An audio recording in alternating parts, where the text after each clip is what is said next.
say body surfer, most people say, oh, I do that too.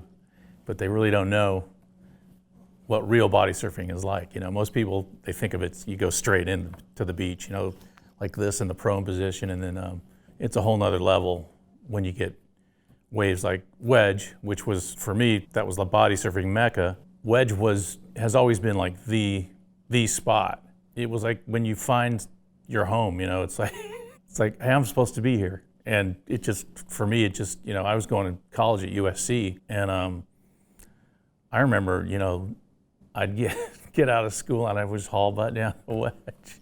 A lot of people who ride there, the power and the intensity of the wave, it's a very addicting thrill thing. So it's kind of an addicting place, and I'm still there. Everybody's got their own style. You know, it's like, how do you judge whose style is the best? You know, I think with foot surfing, stand-up surfing, we called it foot surfing. Stand-up surfing, you know, you got maneuvers, they score points for, tube ride, you know, whatever. With body surfing, everybody's different in their styles. And because I filmed it so much, when I was either filming or riding or playing Frisbee with Romo, but I was able to tell who was who on the wave. Before Wedge, my thought of body surfing is you ride, and then once it starts tubing over you, you pull out. So I get to Wedge, and these guys are riding these huge tubes and just staying calm as a cucumber, just powering through the tube. That's where Fred Simpson came in. He's the guy that started that. He never pulled out. And it turns out it's safer at Wedge not to pull out, go in the tube, and just roll around. And, you know, I ball up into a ball to save my neck and stuff, but that was the coolest thing I ever saw. I was like, guys riding completely, you know, oblivious to how big or what was around him, and just kept going in the tube. So our thing at Wedge was, if the wave's hollow, you keep going. If it starts mushing on you, you just try to get out. But it's actually safer, because if you do try to get out, you usually get stuck and then sucked over, and then bam. But if you stay in, the water explodes all around you and actually lifts you inside and just tosses you around, and you roll.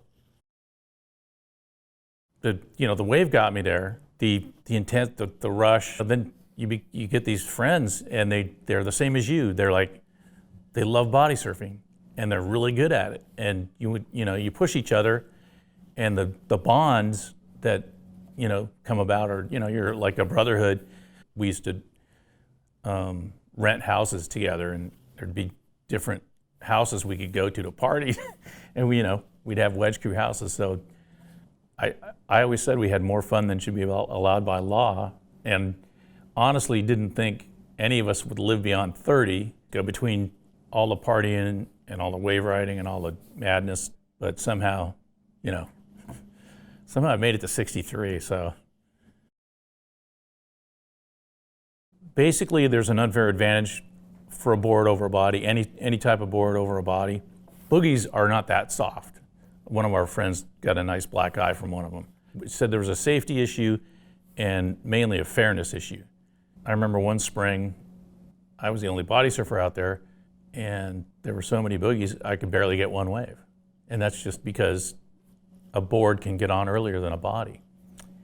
And, I'm not like Mr. Purist or anything, but I just loved body surfing. So that's what I do.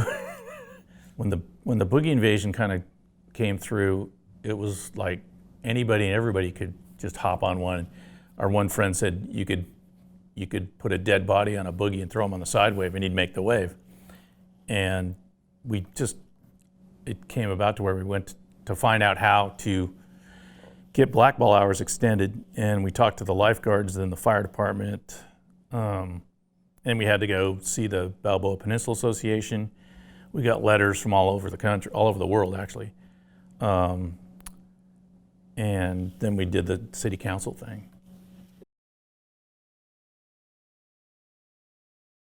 Wedge Crew, as far as like where our 70s through 2000, we had houses where a lot of us would live and rent and party. There's not that the newer guys that are crew,